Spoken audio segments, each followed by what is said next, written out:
Vendi a minha Nikon D7000. Pessoal, infelizmente precisei vender. E esse é um vídeo bastante filosófico.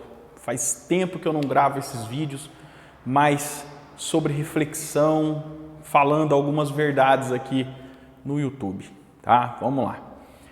Primeiro, vendi a câmera porque vocês sabem que eu não estava muito satisfeito com ela. Já vinha há um tempo aqui gravando vídeos falando que o desempenho de focagem não estava muito legal, o pessoal alertou, falou, ó, cara, pode ser um problema de ajuste fino, pode ser um probleminha na lente, né? Você precisa fazer uma manutenção da sua câmera, pode ser que alguma coisa não esteja certa. Até nos vídeos lá, né, nos primeiros vídeos da D7000, um monte de gente falou que nunca teve problema com focagem na câmera. Era a segunda D7000 que eu estava usando, eu já tinha usado uma para fazer um review aqui no canal e depois resolvi comprar uma para agregar aqui no meu trabalho de fotógrafo. Mas infelizmente, não sei por qual motivo eu não consegui ter um bom resultado com ela. E por que que eu vendi? Primeiro por causa disso, porque eu não estava muito satisfeito com o resultado de focagem da câmera. E segundo, porque eu precisava dar um upgrade aqui de equipamento, precisava comprar algumas coisas para o estúdio. Quem acompanha o canal já sabe que eu abri um estúdio fotográfico aqui na minha cidade. Estou gravando de dentro do estúdio. Aí aqui eu tenho feito vários tipos de trabalho, desde retrato corporativo, ensaio de gestante, fotografia infantil, tenho feito um monte de coisas aqui já. E esse lugar, ele precisa de investimento. Então, quando eu resolvi abrir mão da minha D7000, a grana veio toda para cá, né? Aí, além dela, eu vendi a minha D5100, né? E era uma ótima câmera para eu poder gravar vídeos aqui no canal, porque não era tão boa assim, né? Não gravava em 1080, né? Não tinha entrada para monitoramento, não dava para ouvir, né? Só dava para colocar microfone. Mas assim, era uma câmera muito boa, leve, muito fácil de mexer, muito fácil de operar, eu já estava acostumado com ela. E eu vendi ela com muita dor no coração, porque apesar de eu não gostar muito dela para foto, eu gostava muito dela para vídeo. E aí você me fala, pô cara, mas aí você vendeu o equipamento, não foi pior para você? Agora que a gente entra na questão filosófica da coisa, no raciocínio, no pensamento, agora que a gente entra nessa parte. Foi ruim, muito ruim eu ter aberto mão, né? Foi muito ruim eu ter aberto mão da D5100 e da D7000. Por quê? Porque eu perdi duas câmeras de backup, né? Agora eu só tenho uma, e é a D90. E o grande problema da D90 é que da D4 para a D90 tem uma distância gigante, enorme. Porque uma 16 megapixels, a outra tem 12, uma faz mais frames por segundo, a outra menos, o arquivo de uma é melhor do que a outra. É claro que a D90 é uma super câmera, mas para uma full frame alto nível como a D4, realmente ela não aguenta. Outro ponto ruim de eu ter vendido o equipamento é que eu ouvi um fotógrafo dizer uma vez que equipamento não se vende, né? Equipamento não se vende, você tem que ficar com o seu equipamento, porque você vai precisar dele uma hora, você vai ter sempre uma câmera a mais, você vai ter um equipamento que vai fazer parte da sua história e tal. Mas, no final das contas, nós que moramos no Brasil, que estamos tendo a ambição de ter o próprio negócio, de viver dessa arte, de viver desse trabalho de fotógrafo, eu não tenho um BNDES por trás, eu não tenho um banco ali para me patrocinar, para me dar crédito, né? Eu comecei a minha vida sem pensar nisso, né? Eu nunca pensei que um dia eu fosse ter meu próprio negócio. Eu sempre pensei que eu fosse trabalhar para alguém, eu sempre pensei que eu nunca ia precisar me preocupar com crédito, eu nunca imaginei que eu fosse me preocupar com gestão financeira, com gestão de negócio. Nunca pensei que eu fosse ter que me preparar emocionalmente para viver um sonho. Porque a gente sempre pensa assim, ó, quando eu chegar lá, eu vou fazer isso. Quando eu chegar aqui, eu vou fazer aquilo. Quando eu for para lá, a gente sempre pensa isso, mas a gente sempre pensa a longo prazo. A gente sempre pensa nisso como uma coisa muito distante. E quando acontece, a gente meio que não sabe o que fazer, porque parece que a gente não se preparou para aquilo.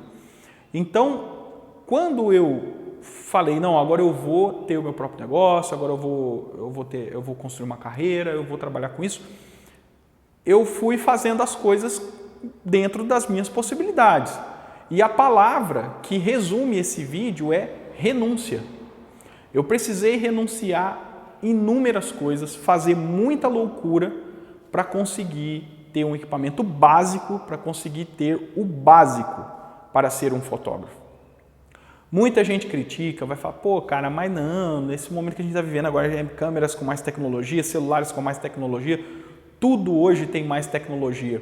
Como é que você vai se inserir num mercado tão exigente quanto o da fotografia nos dias atuais, usando esses equipamentos que, entre aspas, são, né, um pouco limitados? Aí a gente entra até numa outra discussão, né? A gente vai entrar aqui na discussão de tecnologia, de conhecimento e tal, mas eu não vou ir para esse lado, eu quero ir mais para o lado da renúncia. O que eu precisei parar de fazer e coisas que eu precisei abrir mão para conquistar o meu objetivo nesse momento. Cara, eu precisei vender equipamento. Primeira coisa, eu precisei queimar o meu equipamento, né? Eu precisava ter mais câmeras. É melhor eu ter mais câmeras. Trabalhar com 2 câmeras no strap é o ideal, mas não tinha como. Não tinha como. Para o estúdio, deixar um equipamento fixo para o estúdio e outro para trabalhar em externo, não é possível ainda. Não tem como fazer. Não tem como fazer. Eu precisava... até a nossa ideia de estúdio nem era tudo isso que a gente fez hoje. Era uma ideia muito pequena comparado ao que a gente conquistou até agora. Mas só que o que aconteceu? Eu vindo para cá, melhorou a questão dos horários, agora tem horário para trabalhar, tem um lugar específico para trabalhar, tirei um monte de bagunça da minha casa, né? Organizei a sala da minha casa, porque ficava um monte de tranqueira lá, ficava tripé, ficava equipamento fotográfico, né? Era aquela bagunça, a minha estação de trabalho ficava lá. Então eu fui tirando essas coisas da minha casa, né? E aí você fala, pô, cara, mas isso aí seria bacana, você investir na sua casa, né? Mexer lá, fazer o estúdio lá e tal. Mas eu volto na palavra do vídeo, renúncia.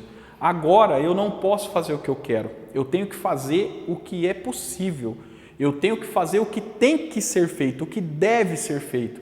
Inclusive, essa é uma frase que eu li aí nessas páginas de Instagram aí, que o homem, ele deixa de ser menino quando ele entende que ele não faz o que ele gosta, ele faz o que tem que ser feito.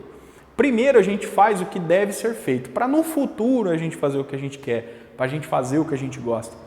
Isso aqui entra até naquela coisa do, porque eu trabalho com fotografia, porque eu amo, porque se eu pudesse fazer isso aqui de graça, porque fotografia é terapia, não sei o quê. Sim, é tudo verdade isso, é verdade sim, fotografia é terapia, se pudesse fazer de graça e tal. Mas quando você pega isso e transforma num objetivo de vida, quando você transforma isso no seu ganha-pão, a sua visão ela tem que mudar um pouco, porque senão a gente fica romantizando tudo, sabe? Não, porque eu quero ter 5 câmeras. Não, porque eu quero ter uma câmera X, uma câmera Y, um flash X. Cara, não dá para fazer isso agora. Eu entendi que não dava para fazer.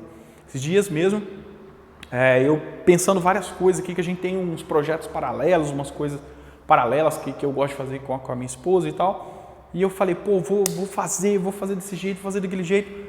Aí eu parei e pensei, falei, não, eu vou colocar isso no estúdio, eu vou pagar aquilo ali, eu vou adiantar isso aqui, eu vou deixar uma reserva para isso aqui. Então, assim, eu renunciei coisas para ter coisas. Existe um outro ditado também que diz, tudo não terás, né? Então, a gente não se pode ter tudo, a gente tem que fazer escolhas. E eu estou fazendo coisas para que o Wilker do futuro possa fazer o que ele gosta, fazer o que ele quer, possa ajudar os pais, possa dar uma vida melhor para minha filha, possa dar uma vida melhor até para minha esposa que trabalha aqui comigo, né? A gente está construindo um negócio, a gente está construindo uma empresa. Hoje a gente passou algumas horas no banco resolvendo problemas, conversando lá com o pessoal do banco, regularizando a nossa empresa, fazendo toda a parte burocrática, conversando sobre taxa, sobre juro. Você acha que eu queria estar lá? Não, né? Queria estar fotografando, queria estar aqui no estúdio, queria estar visitando o cliente. Não, mas hoje eu tive que renunciar a isso para estar resolvendo esses problemas, né? Esses dias estava aqui, fiquei até tarde no estúdio conversando com o cliente, saí daqui mais 10 horas da noite, conversando com o cliente, vendo o que dava para fazer de juro, de pagamento, de prazo, ver se conseguiu uma entrada, negociando o preço de álbum. Esses dias a gente trabalhou no sábado até tarde, aí viemos aqui para o domingo de manhã atender uma gestante. Então, a vida é feita de renúncias. Isso só quando você está convicto de que você tem que realizar um objetivo. Se você vê aqui no YouTube, muitas vezes, no Instagram principalmente, que é onde mais tem, as pessoas esbanjando um estilo de vida invejável, onde a vida da pessoa só acontece coisa legal o tempo todo, cara, isso é uma grande... não preciso nem falar, você tem maturidade para saber que isso é mentira, né? Então, se você quiser ter coisas, você precisa abrir mão de outras coisas, né? Eu já fiz isso milhares de vezes na minha vida. Para poder conquistar a minha primeira câmera, eu precisei fazer loucuras, sabe? E nessas horas eu vejo o quanto a minha família foi importante para mim. A minha esposa me apoiando, minha filha me apoiando, meus pais, os meus sogros me apoiando. Todo mundo, não, vamos lá, vai, tenta mais uma vez, vai de novo, não para não. Vamos dar um jeito nisso aí, vamos ver o que a gente consegue fazer. Amigos, sabe, com equipamento. Pô, cara, eu vendo, você parcela você, não precisa dar nada de entrada agora, compra primeiro, depois nós vemos o que nós faz, sabe? Vai lá, monta o estúdio, ó, tem isso aqui para você levar para lá, isso aqui você pode colocar aqui, aquilo ali. Vamos resolver. Então, assim, é renúncia e ter pessoas ao nosso lado que estão a fim de nos ver crescer e nos ajudar, nos apoiar. E é muito raro isso, muito raro. E graças a Deus eu tenho um monte de pessoas que me apoiaram muito até agora, clientes maravilhosos que ajudam, que apoiam, que fazem questão de contratar. Esses dias aconteceu uma coisa incrível, com o cliente chegou a mudar um horário de atendimento, ele chegou a mudar o horário da festa dele para que eu pudesse fotografar, sabe? Porque eu já tinha um evento no mesmo horário e ele falou, não, a gente atrasa lá, a gente joga mais para frente que eu quero você no meu evento. Então, assim, cara, isso é algo que motiva demais a gente. A gente vê que aqueles nãos que a gente tomou lá atrás, as renúncias que a gente fez, a gente consegue colher isso agora e não tem preço que paga isso. Beleza? Quero ver a sua história aí nos comentários. O que você precisou renunciar para realizar o seu sonho? O que aconteceu na sua vida? Conta para mim nos comentários. Gostou do vídeo? Dá aquele like, compartilha o vídeo se você quiser e se inscreva no canal. Pessoal, até o próximo vídeo.